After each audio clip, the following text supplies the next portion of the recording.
അവസാനം നമ്മൾ പഠിക്കാൻ പോകുന്നത് പ്രൈസിങ് ആണ് അല്ലേ. ഓക്കെ, ഈ ഒരു പെന്നിന് ഞാൻ 7 രൂപ ഫിക്സ് ചെയ്തിട്ടുണ്ടെങ്കിൽ ഈ ഒരു പെന്നിന് 7 രൂപ ഞാൻ ഫിക്സ് ചെയ്തിട്ടുണ്ടെങ്കിൽ ഒരുപാട് കാര്യങ്ങൾ കൺസിഡർ ചെയ്യണം ഞാൻ. ക്ലിയർ? ഒന്ന്, ഞാൻ 10 രൂപക്ക് ഉണ്ടാക്കിയിട്ട് 7 രൂപക്ക് വിൽക്കൂലല്ലോ. 10 രൂപക്ക് പ്രൊഡ്യൂസ് ചെയ്തിട്ട് 7 രൂപക്ക് ഞാൻ സെയിൽ ചെയ്യോ? നിങ്ങളാണെങ്കിൽ സെയിൽ ചെയ്യോ? ആര് സെയിൽ ചെയ്യാം? അപ്പോൾ ഒന്ന്, കോസ്റ്റ് കവർ ചെയ്യണം അല്ലേ. കോസ്റ്റ് കവർ ചെയ്യുന്നതായിരിക്കണം സെല്ലിംഗ് പ്രൈസ്. 2, നമ്മൾ ആരെ നോക്കണം? കസ്റ്റമറെ നോക്കണം. കസ്റ്റമർ ഈസ് ദി കിങ് എന്നല്ലേ അല്ലേ. കസ്റ്റമർക്ക് ഡിമാൻഡ് ഉണ്ടാവണ്ടേ ഞാൻ വിൽക്കുന്ന സെല്ലിംഗ് പ്രൈസിന്? എനിക്ക് ലാഭം കൂടണം എന്ന് വിചാരിച്ചിട്ട് ഞാൻ ചുമ്മാ അങ്ങനെ സെല്ലിംഗ് പ്രൈസിൽ വിൽക്കാൻ പറ്റുമോ? ഇല്ല.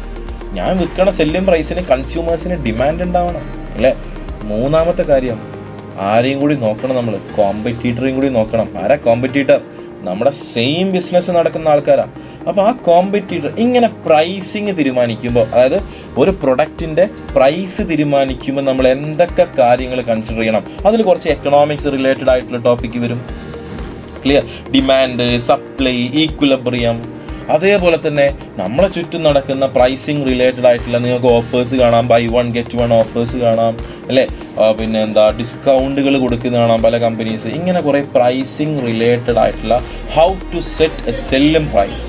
പ്രൈസിങ് തീരുമാനിക്കുമ്പോൾ നമ്മൾ എന്തൊക്കെ സ്ട്രാറ്റജീസ് ആണ് ഫോളോ ചെയ്യേണ്ടത്? ഈ ജാതി കാര്യങ്ങളാണ് നമുക്ക് എവിടെ പഠിക്കാനുള്ളത്? പ്രൈസിങ് എന്ന് പറയുന്ന ടോപ്പിക്കിൽ പഠിക്കാനുള്ളത്.